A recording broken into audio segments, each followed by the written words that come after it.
أصحابك يا نبي الله الصلاة والسلام عليك يا رسول الله وعلى آلك وأصحابك يا نبي الله.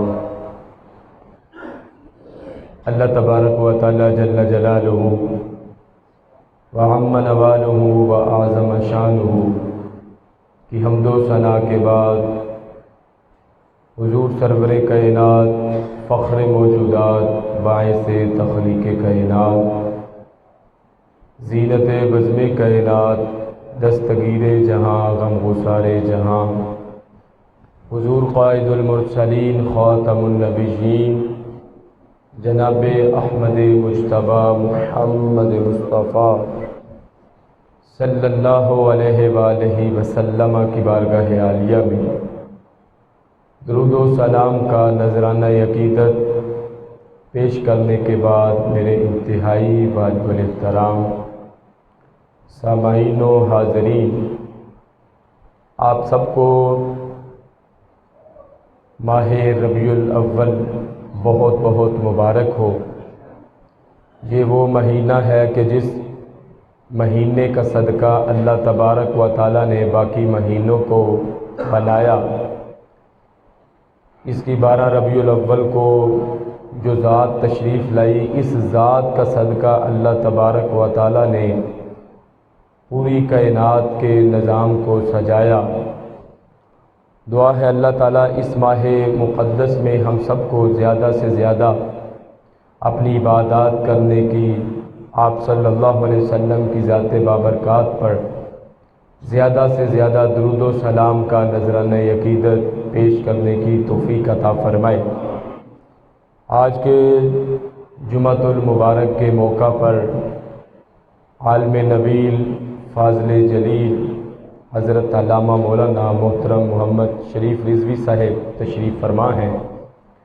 ماشاءاللہ یہ اہل سنت و جماعت کی بڑی معتبر شخصیت ہیں، اہل علم ہیں۔ اللہ تعالیٰ آپ کے علم میں، عمر میں، صحت میں مزید برکتوں کا نزول فرمائے۔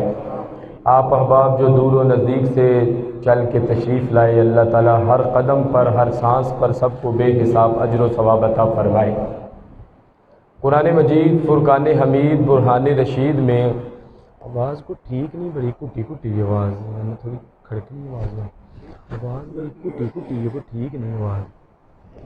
اللہ تعالیٰ نے قرآن مجید میں ارشاد فرمایا، قد جاءکم من اللہ نور و کتاب مبین، تحقیق تمہارے پاس اللہ کی طرف سے نور آیا اور روشن کتاب آئی۔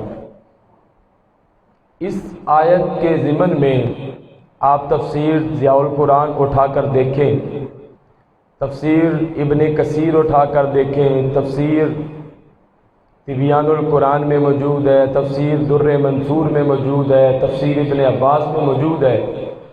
ان تمام تفاسیر میں موجود ہے کہ اس آیت میں کتاب سے مراد قرآن مجید ہے اور نور سے مراد محمد مصطفیٰ صلی اللہ علیہ وسلم کی ذات بابرکات ہے۔ ٹھیک ہے، گزارا ہو جائے گا۔ نور سے مراد میرے اور آپ کے کریم آقا جناب احمد مجتبی محمد مصطفیٰ صلی اللہ علیہ وسلم کی ذات بابرکات ہے۔ اس آیت کے ترجمے پر اگر آپ غور فرمائیں تو اللہ تعالیٰ نے فرمایا کہ تحقیق تمہارے پاس آیا، نور آیا اور کتاب آئی۔ یہ نہیں فرمایا کہ نور کی تخلیق فرمائی، نور کو پیدا فرمایا، یہ نہیں فرمایا۔ گویا اللہ تعالیٰ نے آیت کے اندر فرمانا یہ چاہا کہ نور کی تخلیق تو بہت پہلے کی فرما دی ہے، یہ اے ایمان والو وہ نور تمہارے پاس اب آیا ہے۔ مفتی احمد یارحہ نعیمی رحمۃ اللہ تعالی علیہ نے بڑی پیاری بات لکھی، وہ فرماتے ہیں، عقیدہ اہل سنت بیان فرماتے ہوئے لکھتے ہیں تفسیر نعیمی کے اندر، فرماتے ہیں کہ اللہ کے محبوب صلی اللہ علیہ وسلم نور بھی ہیں اور افضل البشر بھی ہیں۔ صرف بشر نہیں، افضل البشر ہیں، خیر البشر ہیں، نور بھی ہیں اور بشر بھی ہیں۔ اور بڑا پیارا جملہ ارشاد فرماتے ہیں کہ اگر یہ کہہ لیا جائے تو یہ زیادہ بہتر ہے کہ اللہ کے محبوب صلی اللہ علیہ وسلم اگر نور ہیں تو ان جیسا نور کوئی نہیں، اگر نور ہیں تو ان جیسا نور کوئی نہیں، اور اگر بشر ہیں تو کائنات میں مصطفیٰ جیسا بشر کوئی نہیں ہے۔ قرآن مجید کو چھونے کے لیے، ہاتھ لگانے کے لیے بدن کا پاک ہونا ضروری ہے، غسل کا ہونا، وضو کا ہونا ضروری ہے۔ تو مفتی صاحب فرماتے ہیں کہ جس طرح قرآن کو پکڑنے کے لیے، ہاتھ لگانے کے لیے، چھونے کے لیے بدن کا پاک ہونا ضروری ہے، اور فرماتے ہیں قرآن مجید کے مضامین کو سمجھنے کے لیے، مصطفیٰ کے حسن و جمال کو سمجھنے کے لیے، آپ کے کمالات کے لیے، آپ کے معجزات کے لیے، فرمایا عقیدے کا پاک ہونا ضروری ہے۔ جب عقیدہ پاک ہوگا تو قرآن مجید کی ہر آیت سے، قرآن کے ہر لفظ سے تمہیں حسن مصطفیٰ ہی نظر آئے گا۔ تو اللہ کے محبوب صلی اللہ علیہ وسلم کی دو حیثیتیں ہیں، آپ افضل البشر بھی ہیں اور نور بھی ہیں، لیکن وہ بشر ہمارے جیسے نہیں ہیں۔ دیکھنے میں کوئی کہتا ہے جی ہمارے بھی دو ہاتھ تو ان کے بھی دو ہاتھ، ہم بھی چلتے ہیں تو وہ بھی چلتے ہیں، ہم بھی کھاتے ہیں تو وہ بھی کھاتے ہیں، ہم بھی پیتے ہیں تو وہ بھی پیتے ہیں، اور ان کو یہ نہیں پتا تم انگلی اٹھاؤ تو تمہارے کہنے پر تو پرندہ بھی نیچے نہیں آتا، اور مدینے کے تاجدار کی انگلی اٹھ جائے تو چاند بھی دو ٹکڑے ہو جاتا ہے۔ اے محبت والی بولو نا سبحان اللہ۔ سرکار کی انگلی مبارک اٹھ جائے چاند بھی دو ٹکڑے ہو جاتا ہے، ڈوبا ہوا سورج عصر کے مقام پر آ جاتا ہے، اور سرکار کے چاہنے سے تو درختوں کو بھی چلنے کا شعور آ جاتا ہے، سرکار کے چاہنے سے پتھر بھی کلمہ پڑ جاتے ہیں، اور مصطفیٰ کے چاہنے سے بیمار شفا پا جاتے ہیں، سرکار کے چاہنے سے اللہ تبارک و تعالیٰ قبلے کو تبدیل فرما دیتا ہے۔ تو یہ آپ صلی اللہ علیہ وسلم کی ذات بابرکات ہے۔ تو یہ نور ہے کب کا؟ ترمذی شریف ابواب المناقب اٹھا کر دیکھو، اس کے علاوہ حجت اللہ علی العالمین میں روایت موجود ہے، مدارج النبوت میں موجود ہے، تفسیر تبیان القرآن میں علامہ غلام رسول سعیدی رحمت اللہ تعالیٰ نے اس روایت کو نقل کیا کہ جب ایک صحابی نے عرض کیا یا رسول اللہ صلی اللہ علیہ وآلہ وسلم متی وجبت لک النبوہ، آپ کب کے نبی ہیں، آپ پر نبوت کب کی واجب ہوئی؟ تو اب ترمذی کے کیا الفاظ ہیں؟ اللہ کے رسول صلی اللہ علیہ وسلم نے فرمایا کنتو نبیا و آدم بین الروح والجسد، فرمایا کہ وہ مجھ سے یہ پوچھنے والے کہ میں کب کا نبی ہوں، تو فرمایا پھر سن لے، جب حضرت آدم علیہ السلام روح اور جسم کے درمیان تھے میں نے اس وقت بھی نبوت کا تاج پہنا ہوا تھا۔ اور دیگر روایات میں کنت نبیا و آدم بین الماء والطین کے الفاظ بھی ہیں، فرمایا حضرت آدم علیہ السلام مٹی اور پانی کے درمیان تھے، میں اس وقت بھی نبی تھا۔ اب دیکھو کہ اللہ کے رسول صلی اللہ علیہ وسلم نے سال نہیں بتایا، مہینہ نہیں بتایا، دن نہیں بتایا، ہفتہ نہیں بتایا، کوئی گھنٹہ کوئی منٹ نہیں بتایا کہ میں اس ٹائم نبی تھا، یہ دن تھا، یہ نہیں۔ کیوں؟ فرمانا یہ چاہا کہ اللہ تعالیٰ نے مہینوں کو تو بعد میں پیدا فرمایا، یہ سال تو بعد میں بنے ہیں، یہ دن ہفتے تو بعد میں بنے ہیں، اور یہ وقت تو بعد میں بنا ہے، یہ ساری چیزیں بعد میں بنی ہیں، اللہ تعالیٰ نے میرے نور کو پہلے پیدا فرما دیا۔ تو پتہ چلا کہ آپ کا نور مبارک اس وقت بھی موجود تھا جب یہ زمین نہ تھی، جب یہ زمین نہ تھی، جب یہ آسمان نہ تھے، جب یہ سورج نہ تھا، نہ چاند، نہ ستارے، نہ حیوانات، نہ جمادات، نہ نباتات تھے، نہ شجر و حجر، نہ انسان، نہ دماغ۔ تو ہم پوچھتے ہیں یا اللہ جب کچھ نہ تھا تو اس وقت کیا تھا؟ فرمایا اس وقت یا رب کا ظہور تھا یا مصطفیٰ کا نور تھا۔ تو اس مصطفیٰ صلی اللہ علیہ وسلم کی آمد پر ہم خوشی کا اظہار کرتے ہیں، ہم میلاد مناتے ہیں کہ پیدائش میں اللہ کے رسول صلی اللہ علیہ وسلم کا نور سب سے پہلے ہے، اور بعثت میں سب سے آخر میں ہے۔ اللہ تعالیٰ نے سب سے آخر میں مدینے کے تاجدار کو مبعوث فرمایا۔ اسی کی ترجمانی علامہ اقبال نے فرمائی ہے نا کہ نگاہ عشق و مستی میں وہی اول وہی آخر، وہی قرآن وہی فرقان وہی یاسین وہی طٰہٰ۔ اور ایک محبت والے نے مزید کہا ایک آہد سی ایک احمد سی کل پسارا کل بنیا. تسی بھی ذرا زبانہ نو حرکت دو. اے مہینہ ہی ایسے ہون تے میرا خیال ہے پورا مہینہ کہن دی لوڑ ہی نہیں پینی چاہیے. بولو سبحان اللہ. تے مل کے پڑھو. جب ہم مل کے پڑھیں گے تو انشاءاللہ سرکار کی بارگاہ سے جو لنگر خراج پہلے بھی ان کا صدقہ ہی کھا رہے ہیں, اللہ تعالیٰ مزید ہماری جولی کو مالا مال فرما دے گا. تو مل کے صدا لگائیں گے. آپ بھی ذرا مل کے کہیں گے ایک آہد سی ایک احمد سی اے کل پسارا کل بنیا. تے پھر یاراں دیاں گلاں یار جن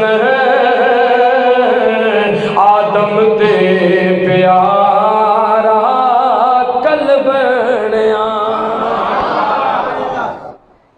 آؤ ذرا بخاری شریف میں یہ روایت موجود ہے کہ حضرت عائشہ صدیقہ رضی اللہ تعالیٰ عنہ ارشاد فرماتی ہیں, آؤ سماعت فرماؤ سرکار کیسے نور تھے. ام المؤمنین حضرت عائشہ صدیقہ رضی اللہ تعالیٰ عنہ فرماتی ہیں مدینے کے تاجدار آمینہ کے لال پے کرے حسن و جمال صلی اللہ علیہ وآلہ وسلم نے عشاء کی نماز ادا فرمائی. ابھی وتر نہیں پڑے تھے, سرکار سو گئے. جب سرکار اٹھے آپ نے وضو نہیں فرمایا, ایسے ہی نماز وتر ادا فرما لیے. اب میں سو جاؤں تو سونے سے وضو ٹوٹ جاتا ہے, آپ سو جاؤ تو سونے سے وضو ٹوٹ جاتا ہے. لیکن قربان جائیں اللہ کے رسول صلی اللہ علیہ وسلم کی شان کیا شان ہے, آپ کا کیا مقام ہے.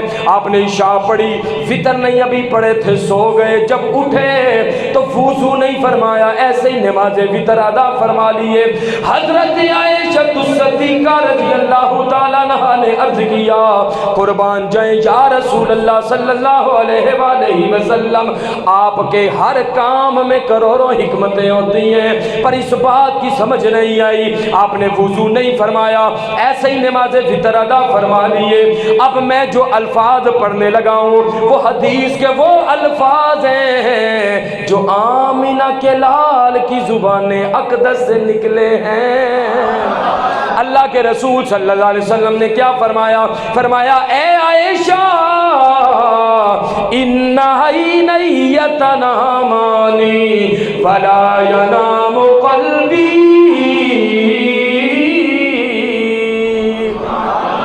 اے میاں صاحب دا شعر ہوئے تو سبحان اللہ باندھی ہیں, آدم چشتی دا شعر ہوئے تو سبحان اللہ باندھی, حضرت سلطان باہو دا شعر ہوئے سبحان اللہ باندھی ہے. تے سرکار دے فرمان تے بھی تو دل کھول کے بولو نا سبحان اللہ. اللہ کے رسول صلی اللہ علیہ وسلم نے ارشاد فرمایا, فرمایا اے عائشہ ان عینی تنامانی ولا ینام قلبی. فرمایا اے عائشہ میری صرف آنکھیں سوتی ہیں, دل ہمیشہ بیدار رہتا ہے. کیا فرمایا کہ میری صرف آنکھیں سوتی ہیں, دل ہمیشہ بیدار رہتا ہے.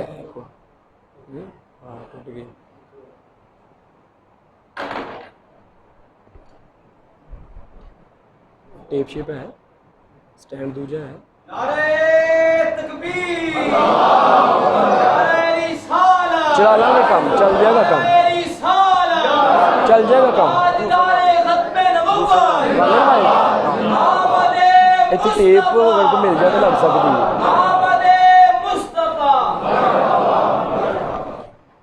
آپ نے فرمایا ان عینی تنامانی ولا ینام قلبی. فرمایا کہ جب میں لیٹتا ہوں تو تم سمجھتے ہو کہ میں سو گیا ہوں, نہیں. فرمایا میری صرف آنکھیں سوتی ہیں, دل ہمیشہ بیدار رہتا ہے. پتہ چلا میں سو جاؤں تو بے خبر ہو جاتا ہوں, آپ سو جاؤ تو بے خبر ہو جاتے ہیں. لیکن اللہ نے ہمیں وہ رسول عطا فرمایا کہ اگر وہ جاگ رہے ہوں وہ پھر بھی باخبر ہیں. ظاہری طور پر ہم سمجھیں کہ وہ آرام فرما رہے ہیں, وہ پھر بھی باخبر ہیں. اور اگلا جملہ سنیں گے تو عقیدے کی ترجمانی ہے, آپ کے چہرے کی چمک اور نورانیت میں اور اضافہ ہو جائے گا. جاگ رہے ہو پھر بھی باخبر ہیں, سو جائیں پھر بھی باخبر ہیں. آج اگر اپنے مزار پر انوار میں تشریف سرکار یہ اپنے سارے غلاموں سے پھر بھی باخبر ہے۔ حدیث پڑھی ہے میں نے بخاری شریف کی، اپنی طرف سے بات نہیں کر رہا۔ سرکار فرماتے ہیں جب میں لیٹتا ہوں تو میری صرف آنکھیں سوتی ہیں، دل ہمیشہ میرا بیدار رہتا ہے، دل میرا جاگتا رہتا ہے۔ تو یہ آپ کی ذات بابرکات ہے۔ بخاری شریف کی ایک اور روایت کتاب الادب میں اللہ کے رسول صلی اللہ علیہ وسلم نے ارشاد فرمایا من رآنی فی المنام فقد رآنی فإن الشیطان لا يتمثل فی صورتی، فرمایا جس نے خواب میں مجھے دیکھا اس نے مجھے ہی دیکھا۔ محبت سے بولے نا سبحان اللہ۔ جس نے خواب میں مجھے دیکھا اس نے مجھے ہی دیکھا۔ کیوں؟ فرمایا کہ شیطان کسی بندے کی شکل میں آ سکتا ہے، جن کی صورت میں آ سکتا ہے، کسی اور کی صورت میں آ سکتا ہے، لیکن فرمایا شیطان میری شکل میں آ کر کسی کو دھوکہ نہیں دے سکتا۔ تو اب اگر کوئی کہے کہ سرکار تو ہم جیسے ہی ہیں بھائی، ہم بھی کھاتے پیتے چلتے ہیں، وہ بھی اسی طرح کرتے ہیں، تو پتہ چلا کہ جو کام شیطان بھی نہیں کر رہا وہ بندہ کر رہا ہے، وہ بندہ کر رہا ہے۔ ہمارا تو ایمان اور عقیدہ یہ ہے کہ امتیوں میں سے، غلاموں میں سے ان جیسا ہونا تو بہت دور کی بات ہے، اور ان جیسا تو نبیوں میں سے بھی کوئی نہیں ہے، ان جیسا تو رسولوں میں سے بھی کوئی نہیں۔ ایک سادہ سی میں بات کرنا چاہوں گا، ماشاءاللہ بزرگ عالم دین بھی تشریف فرما ہیں، ان کی تائید بھی حاصل ہو جائے گی۔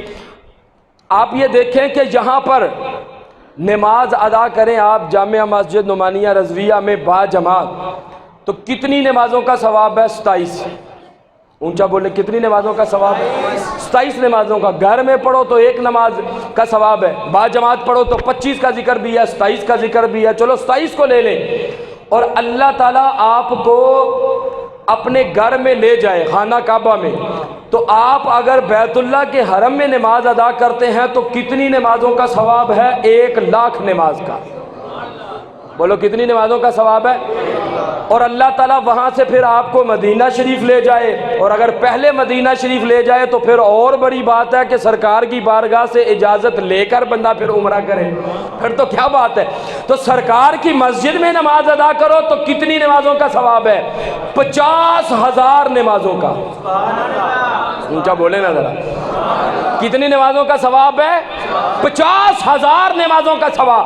اور بھائی یہاں پر پڑھو، یہ بھی مسجد ہے، یہاں پر 27 نمازوں کا ثواب ہے، کسی اور مسجد میں یہاں پر پڑھو تو 27 نمازوں کا ثواب ہے، با جماعت پڑھو تو سرکار کی مسجد میں پڑھو تو 50,000 نمازوں کا ثواب۔ دیکھا جائے تو یہ بھی مسجد وہ بھی مسجد، یہاں پر 27 نمازوں کا ثواب، وہاں پر 50,000 نمازوں کا ثواب۔ اور پتہ چلا جو تمہاری بنائی ہوئی مسجد ہے وہ مصطفیٰ کی مسجد جیسی نہیں ہو سکتی، تم مصطفیٰ جیسے کیسے ہو سکتے ہو؟ سارے بولو، سارے بولو۔ تاجدار ختم نبوت، تاجدار ختم نبوت۔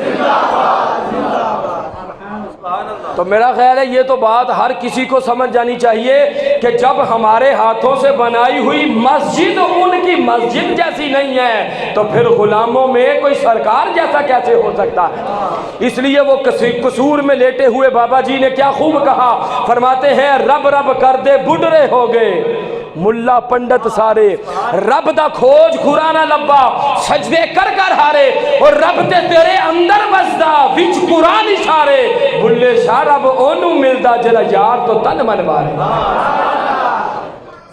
تو اگر ساری زندگی یہی کہتا رہے نہیں جی ہمارے جیسے ہی ہیں، ہم بھی چلتے پھرتے ہیں، وہ بھی اسی طرح کرتے ہیں، تو پھر قبر میں کیا جواب دے گا؟ جب قبر میں پوچھا جائے گا ما کنت تقول فی حق ھذا الرجل، بتا ان کے بارے میں کیا کہا کرتا تھا، تو وہاں پر کیا کہے گا کہ ہمارے جیسے ہی ہیں، بس بڑے بھائی جتنا ادب و احترام کرو۔ وہاں تو پھر چھترول ہوگی، وہاں پر تو لٹریشن ہوگی، اور جو منافق کافر ہوگا وہ تو یہی کہے گا ہاں ہاں لا ادری، ہائے افسوس میں نہیں جانتا، لیکن جو یا رسول اللہ کی صدائیں لگانے والا ہوگا جو تاجدار ختم نبوت کے نعرے لگانے والا ہوگا، جو سرکار کی ذات پر درود و سلام پڑھنے والا ہوگا، اور جو سرکار کے میلاد کی محفلیں منانے والا ہوگا، اس سے جب منکر نکیر پوچھیں گے ما کنت تقول فی حقی ھذا الرجل، بتا ان کے بارے میں کیا کہا کرتا تھا، وہ کہے گا منکر نکیر اور مجھ سے کیا پوچھتے ہو، ہم تو جیتے بھی انہی کے لیے تھے، مر کے قبر میں بھی مصطفیٰ کے لیے پہنچے۔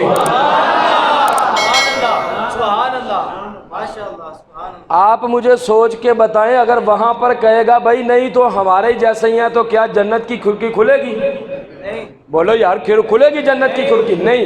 وہاں پر تو کہنا پڑے گا یہ اللہ کے رسول ہیں، یہ تو وہ ذات بابرکات ہے جس کا صدقہ اللہ تبارک و تعالیٰ نے پوری کائنات کے عالم کو سجایا۔ تو آپ خود بتائیں، اتنی شان والا رسول اللہ نے عطا فرمایا ہو تو پھر اس کا میلاد منانا چاہیے کہ نہیں منانا چاہیے؟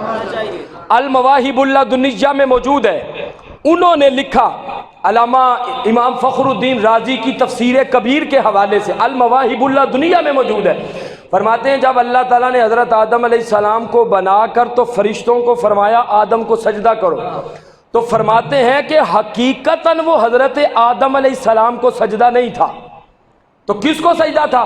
تو امام فخر الدین رازی رحمت اللہ تعالیٰ علیہ کی بات سنیں گے تو انشاءاللہ آپ کا کلیجہ ٹھنڈا ہو جائے گا، اور پھر کہنے کی ضرورت نہیں پڑے گی، بولو سبحان اللہ، آپ خود مچل کے سبحان اللہ کی صدا لگائیں گے۔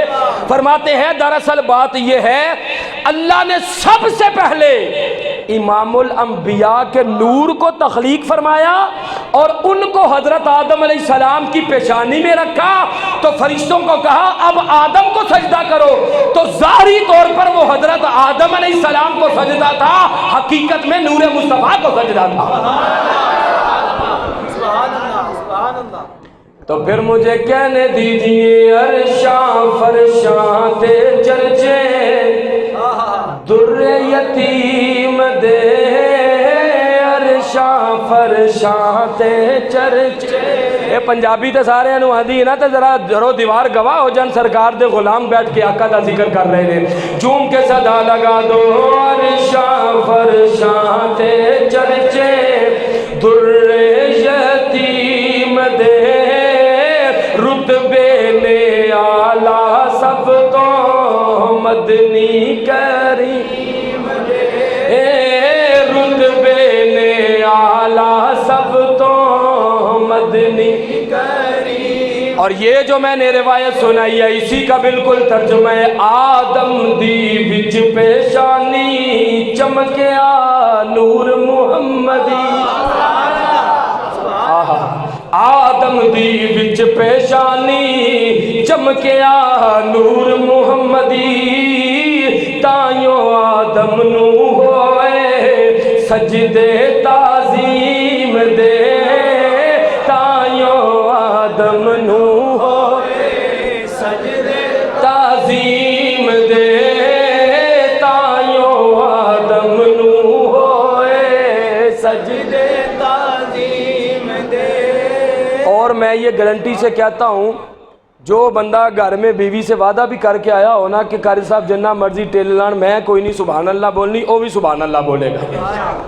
رب جدو ونڈا پائیاں،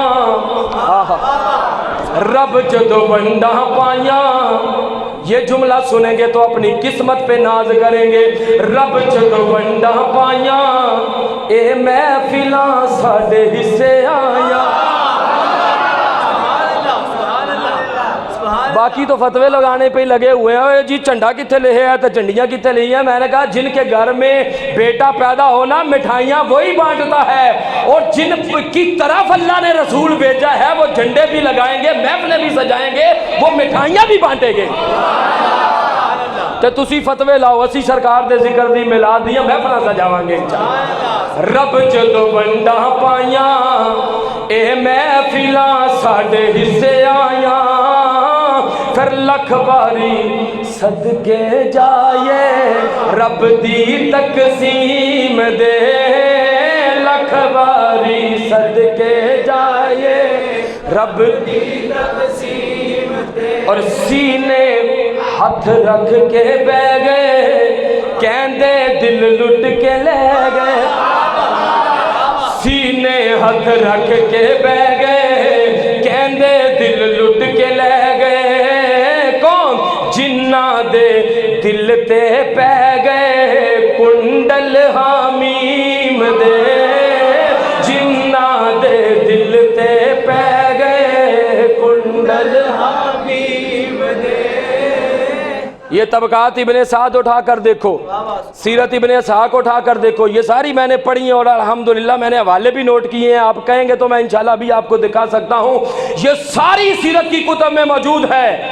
سیدہ آمنہ رضی اللہ تعالیٰ عنہا فرماتی ہیں جب اللہ کے رسول صلی اللہ علیہ وسلم پیدا ہوئے تو میرے بطن اطہر سے اتنا نور نکلا کہ میں نے مکہ شہر میں رہتے ہوئے ملک شام کے محلات کو روشن دی۔ پتہ چلا کہ سرکار کی والدہ فرماتی ہیں کہ وہ نور ہیں، صحابہ کرام فرماتے ہیں نور ہیں، سرکار خود فرماتے ہیں میں نور ہوں، اللہ فرماتا ہے نور بنا کر بھیجا ہے، تو پتہ چلا سرکار تو نور ہے تے جیرا نام مننے او نہیں پایا فطور ہے، اس نے ڈالا فطور ہے۔ اللہ کے محبوب صلی اللہ علیہ وسلم کو اللہ تبارک و تعالیٰ نے نورانیت کا روپ بھی عطا فرمایا ہے، بشریت کا روپ بھی عطا فرمایا ہے۔ مفتی احمد یارہاں نعیمی رحمت اللہ تعالیٰ علیہ کی کتاب بڑی مشہور و معروف جال حق علماء جانتے ہیں، تفسیر نعیمی بھی انہوں نے لکھی، دیگر بھی کتب ہے ان کی، ان میں سے ایک جال حق ہے، اس میں انہوں نے روایت کو نقل کیا کہ اللہ کے رسول صلی اللہ علیہ وسلم نے ایک مرتبہ اپنا جوتا مبارک اتارا تو ایک چیل اڑ رہا تھا تو اس نے آپ کا جوتا مبارک لیا تو وہ لے کر آسمان کی طرف اڑ گیا۔ جب وہ واپس آیا جوتا رکھا تو آپ صلی اللہ علیہ وسلم نے فرمایا کہ بھائی تو کیوں جوتا لے گیا؟ اس نے کہا یا رسول اللہ صلی اللہ علیہ وسلم آپ کے جوتے مبارک کے اندر سانپ تھا تو مجھے خطرہ لگا کہ وہ کہیں آپ کو ڈنگ نہ مار دے تو میں اس لیے چلا گیا۔ آپ نے فرمایا کہ بھائی تو اتنی بلندی پہ اڑتا ہے تو تجھے کیسے پتہ چل گیا؟ اس نے کہا یا رسول اللہ صلی اللہ علیہ وسلم جس جگہ آپ تشریف فرما تھے وہاں سے لے کر آسمان تک نور ہی نور پھیلا ہوا تھا، ہر طرف نور ہی نور تھا، تو آپ کے نور اور روشنی کی وجہ سے مجھے آپ بھی نظر آ گئے، آپ کا جوتا بھی نظر آ گیا، مجھے سانپ بھی نظر آ گیا۔ یہ آپ کی ذات بابرکات ہے۔ ہم یہ جو سرکار کو نور نہیں مانتے وہ تو لائٹ والے کمرے میں بھی آ جائیں تو اندھیرا ہو جاتا ہے، لیکن صحابہ کرام کیا ارشاد فرماتے ہیں جب سرکار مسکراتے تھے، سبحان اللہ، مسکراتے تھے تو آپ کے جو دانت مبارک تھے وہاں سے جو نور نکلتا تھا وہ جس دیوار پر پڑتا تھا وہ دیوار بھی روشن ہو جایا کرتا۔ یہ اللہ تبارک و تعالیٰ نے آپ کو مقام و مرتبہ عطا فرمایا۔ بخاری شریف کتاب المغازی اٹھا کر دیکھیں، حضرت جابر رضی اللہ تعالیٰ نے ارشاد فرماتے ہیں اللہ کے محبوب صلی اللہ علیہ وسلم خندق کھود رہے تھے، یہ قصہ کہانی نہیں، بخاری شریف کتاب المغازی میں روایت موجود ہے۔ کھودتے کھودتے حضرت جابر رضی اللہ تعالیٰ فرماتے ہیں کہ میں نے سرکار کو دیکھا کہ آپ کے چہرہ مبارک پر کچھ بھوک کے آثار تھے، تو صحابہ کرام کی ذات پر قربان جائیں آپ کے چہرہ مبارک سے اندازہ لگا لیتے تھے کہ سرکار کو پانی کی ضرورت ہے یا کھانے کی ضرورت ہے۔ کیا سی بات ہے، صحابہ کرام اس طرح محبت فرمایا کرتے تھے۔ تو حضرت جابر فوراً گھر گئے، جا کر بیوی کو کہا بھئی کھانے کے لیے کچھ ہے، اللہ کے رسول صلی اللہ علیہ وسلم کی دعوت کرنی ہے۔ تو اس نے کہا بھئی ہاں ایک جانور ہے اس کو ذبح کرتے ہیں، تھوڑے سے جو ہے روٹی بناتے ہیں تو 2-3 بندوں کا کھانا ہو جائے گا۔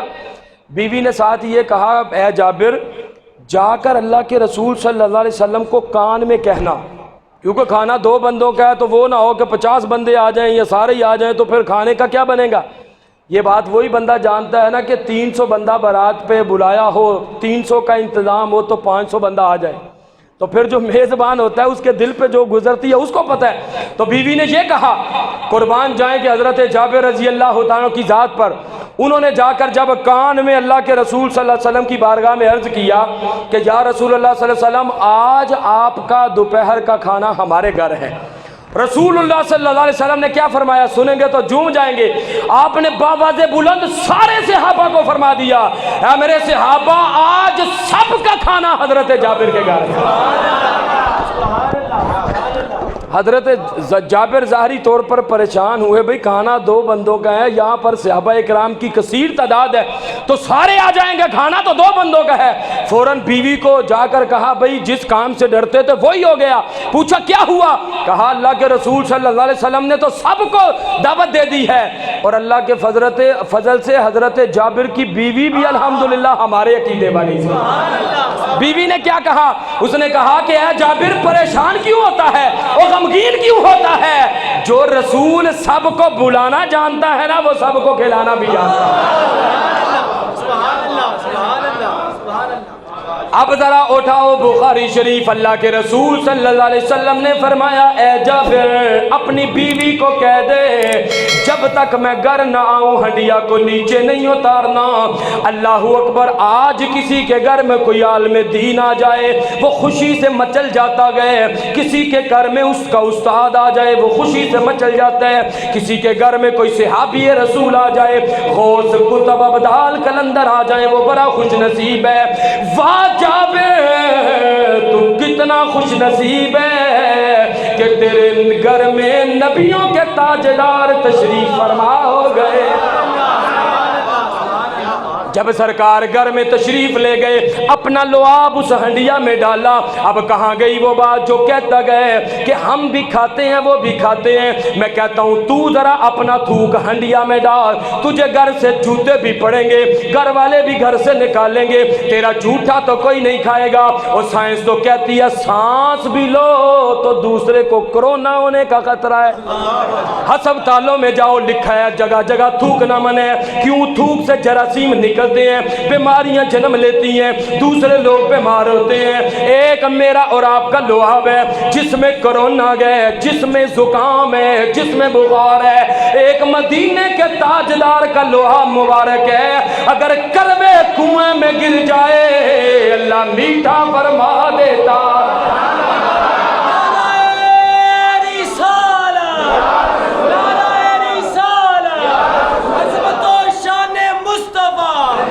سرکار کا لعاب مبارک ہے، کروے کنویں میں گر جائے کنواں میٹھا ہو جاتا ہے۔ اگر حضرت ابوبکر صدیق کی ایڑی پہ لگے زہر کا اثر ختم ہو جاتا ہے، اگر حضرت ابو قتادہ کی آنکھ پہ لگے تو بینائی درست ہو جاتی ہے۔ سرکار نے وہ لعاب اپنی ہنڈیا میں ڈالا اور فرمایا اے جابر یہ صحابہ کو کہو 10 آئے کھانا کھا کے چلے جائیں۔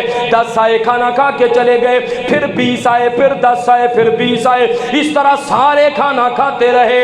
جب سب نے کھانا کھا لیا تو حضرت جابر سے پوچھا گیا اے جابر کھانا تو 2 بندوں کا تھا، بتا یہ کتنے لوگوں نے کھانا کھایا ہے؟ اب میں حدیث کے الفاظ پڑھنے لگا ہوں۔ حضرت جابر نے فرمایا وَهُمْ أَلْفٌ فَأُقْسِمُ بِاللَّهِ لَقَدْ أَكَلُوا حَتَّى تَرَكُوا وَانْحَرَفُوا وَإِنَّ بُرْمَتَنَا لَتَغِطُّ كَمَا هِيَ وَإِنَّ عَجِينَنَا لَيُخْبِزُ كَمَا هُوَ۔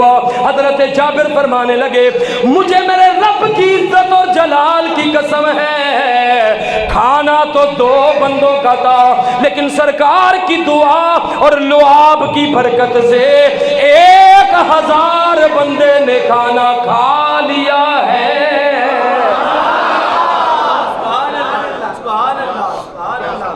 جی اگر حدیث نہ دکھا سکوں تو میں مجرم، لیکن اگر حدیث دکھاؤں تو پھر ماننا پڑے گا کہ میری آپ کی دعا قبول ہو نہ ہو، میرے آپ کے تھوک کے اندر لعاب کے اندر بیماریاں ہیں۔